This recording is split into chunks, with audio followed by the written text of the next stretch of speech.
Your reaction to Drake Maye being the next quarterback of the New England Patriots? What do you got for us? I'm fired up, man. I've been saying, like, I warned you. I was like, I'm going to be very unprofessional if the Patriots actually get Drake Maye, just because I thought he had the highest ceiling of everybody who wasn't Caleb Williams. And, Bill Belichick actually had a pretty succinct explanation of, what Drake Maye brings and what he still needs to work on. And he said, like, he's got a great, ceiling. And even, who's the guy with the hair? Oh my God, it's so bad. The ESPN draft analyst.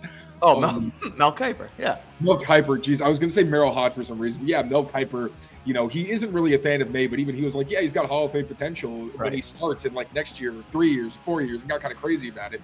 But in all seriousness, you're hoping that Drake Maye is someone who you can bring to your coaching staff and have them bring out all the good things in him, while kind of weaning out all the bad habits, some of the inconsistencies and all those things. And that's why you bring in Alex Van Pelt. I've said it a couple of times, but TC McCartney is an unproven commodity at this point. But Alex Van Pelt said even when he was in Cleveland and was hired to be the offensive coordinator, but wasn't the quarterback's coach, he still said he planned on being heavily involved in the quarterback room. You'd have to think that's going to be the case like it was with Baker Mayfield, as it's going to be with Drake Maye. And the fact that we know that, like, everybody was on board, where Elliot Wolf said that he talked to, Ben McAdoo, he talked to Alex Van Pelt, he talked to TC McCartney about what they thought of Drake and whether they thought they could really bring the best out of him and if they could, give him the structure to really help him be the best he could be. And they did. And you saw the room. Dude, I've never seen Matt Gross. I don't think I've seen him smile ever. With smiles? Yeah, that was hilarious. Open mouth smile. It was crazy. So, that kind of energy, man, coming off the season they just came off of, it's nice to see. One, you've already heard, from players that there's a different energy and a different vibe in the room. Drake Maye even said it during his press conference that, it was pretty good vibes when he was in the facility. Complimented Gerard Mayo. Everybody loves Gerard Mayo, players coach, guy who's already proven. But I mean, it's exciting. This is what we wanted. Now, we can look ahead and it'll be a better picture of what the outlook might be once you actually get the receiver and get the tackle and all those things and help support him. But I mean, this is the perfect first step. What you got to give this an AA plus. This is one of the few times, Christian Gonzalez, obviously, one of the few times you look at a Patriots draft pick and you're like, hell yeah, I'm not mad at all. They nailed it. That's the thing, too. It's like they didn't overthink it. They didn't do their trade backs, their typical Patriots, trade backs that we've seen for years. It wasn't stressful. It wasn't it was just, it was chalk. It was right. And it happened. And you mentioned, too, hey, the vibe, the vibe in this new era and Gerard Mayo and everyone likes it. And Drake Maye is excited. When we were down in Gillette this evening, we spoke to Drake Maye over video conference. And that dude is just genuine, fired up, Southern drawl, excited to be a Patriot. And we actually have the clip. So if we can roll, Drake Maye talking about being excited to be a Patriot, we'll play that and then we'll react to it.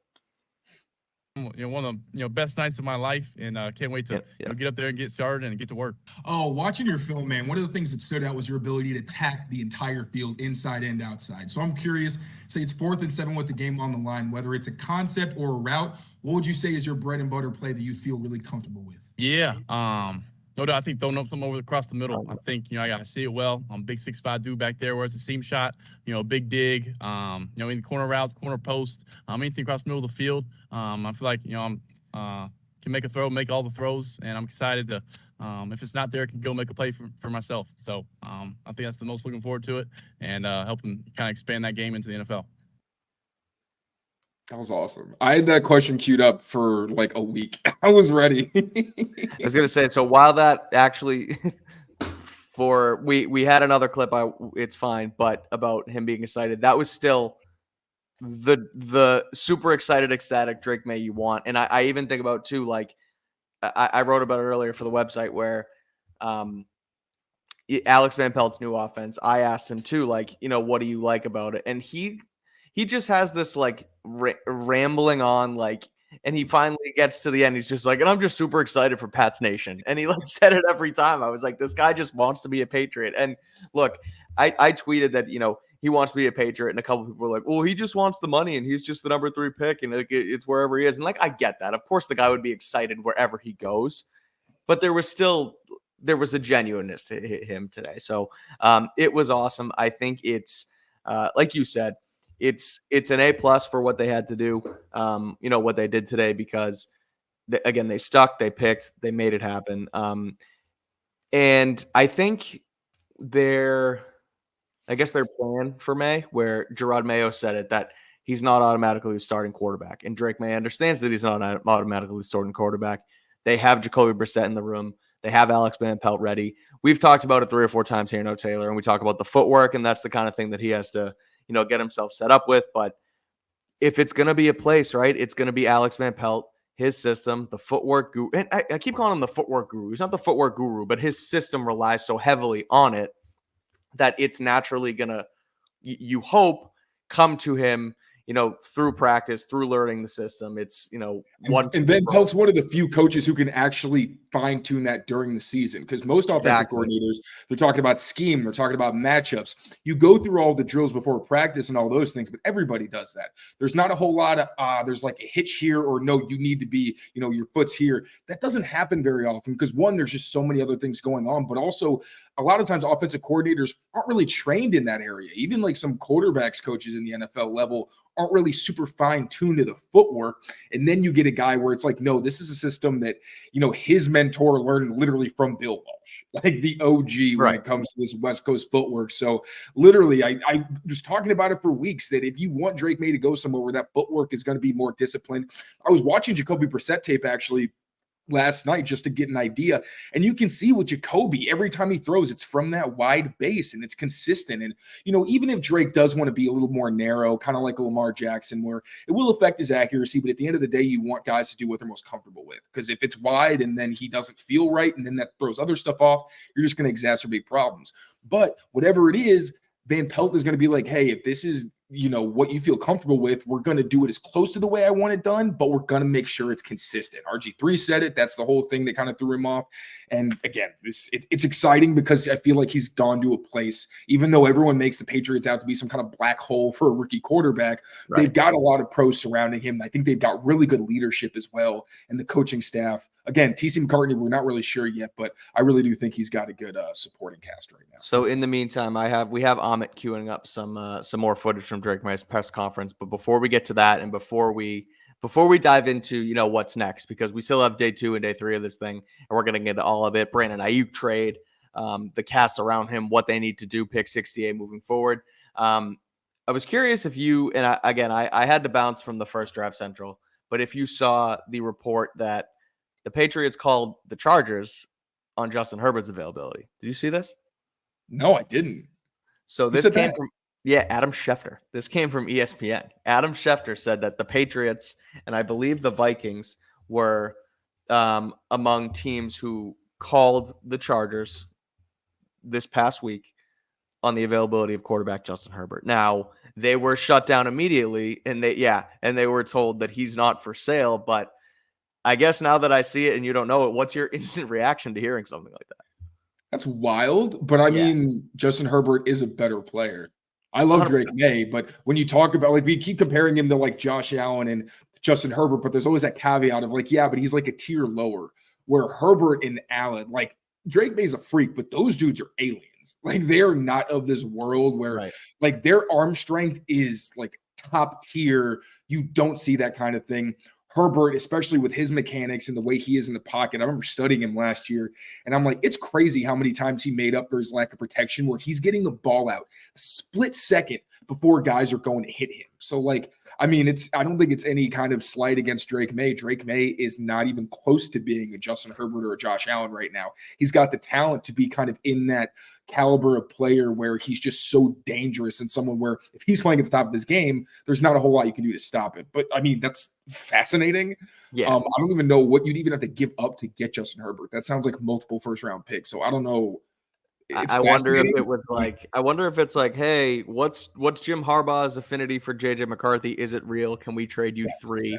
Yeah. We take Herbert off your hands type thing. But again, it's due diligence that you have to do as a front office, seeing with a new regime come into LA with Ortiz and with Jim Harbaugh, obviously. But the other way I look at it, and I'm sure that there's people out there that are like, oh, well, they say they were gung-ho on Drake Maye, but then they called about Justin Herbert. Like, how is that possible? It's like, both of those things can be true at once. You can have conviction all the way, Drake Maye, he's number 3, he's our guy, we love him, that's what we're going to do, and still make a call to LA and be like, hey, what would it take for Justin Herbert? Like, that's just doing due diligence. That has nothing to do with Drake Maye. That doesn't mean you don't love Drake Maye. There's this attitude where, well, if you like the guy, just take him. And I get that in some instances, like instead of trying to get funky. And if they were to trade back and trade forward, and we did all those situations last week, but Thank God we're done with that. thank God it's over. I know. Thank God we have our guy. We have Drake Maye. But yeah, kind of fascinating that they ended up making that call. And also the fact they wouldn't entertain trades for Herbert tells you he's literally an invaluable player, even in a Jim Harbaugh offense where they're going to run the hell out of the ball. And they're still like, yeah, no, we're not even talking about Justin Herbert. So Right. yeah, no, it makes perfect sense because Drake Maye still is a gamble. All these guys, Caleb Williams is a gamble. Jaden Daniels is a gamble because you don't know what they're going to be in the pros. Justin Herbert's one of the best quarterbacks in the NFL and an all-pro caliber player. So it's a fascinating storyline, but I would just leave it at that. It's interesting, but it doesn't say anything against Drake. So we talk about the footwork. We talk about the West Coast offense, West Coast adjacent offense, I guess, that Alex Van Pelt's going to run here. I asked Drake Maye about this earlier, his thoughts on playing in the system and meeting Alex Van Pelt. So let's cue that up if we can. Amit, please. Alex Van Pelt too before. Did you get to meet him when you were up here? And what do you know about the offense? And what are you looking forward to running his system? Yeah. Oh yeah. You heard me, coach, and maybe met first time at the formal interview at the combine.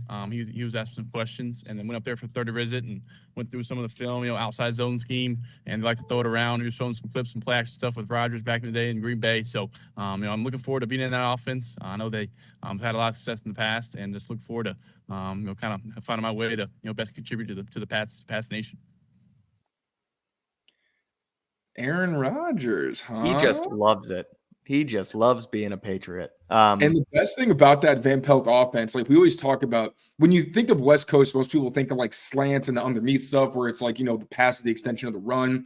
But the way Alex Van Pelt does it, a lot of it is that hard play action where they're trying to go vertical. Like I think they were top 3, top 5 last season in downfield throws or deep passes. A lot of that had to do with Joe Flacco, but that's Drake Maye's. That's a strength of his game. He's not really great in that underneath part of the field, and that's where he really needs to get better. But if you're going like run and the run game's going and you can use that hard play action and take the top off defenses when they're vulnerable, he's going to eat. Like that's the kind of situation you want to be putting him in. So it's really exciting because once that once the more routine stuff does become routine, then it's like, oh, this is a guy who can dice us up on a down-to-down basis.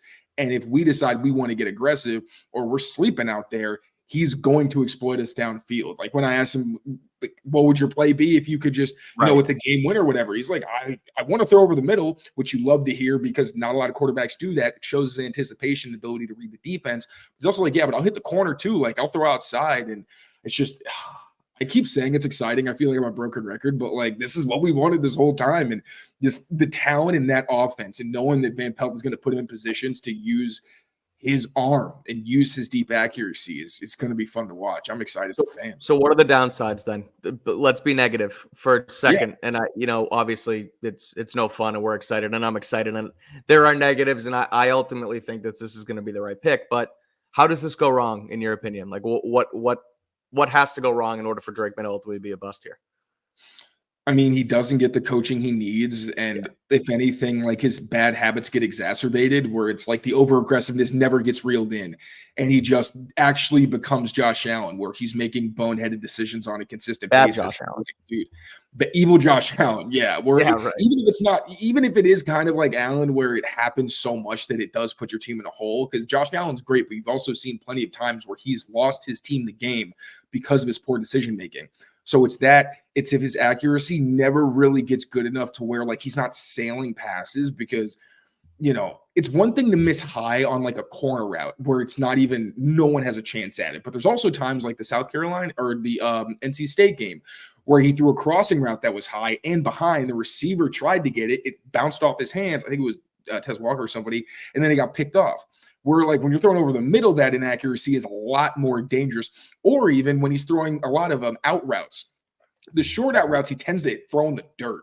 But then when you get more to like the deep out routes, a lot of the time he'll leave the ball inside And when you do that, you even saw it against Clemson where the guy was able to punch the ball out, but smarter corners, they can jump that and pick it off because you're supposed to be throwing those routes to the sideline so that only your receiver can get it. Instead, he's giving defensive backs an opportunity to make plays. So really, if you're talking worst case scenario, his accuracy doesn't improve, at least on a consistent basis, or he has plenty of splash plays. Like that's the thing. Drake Maye, for him to be a bad player, I really think the system and the coaching would have to almost be working against him and completely not supporting him because he is so talented. You saw. And are you confident that they have that here?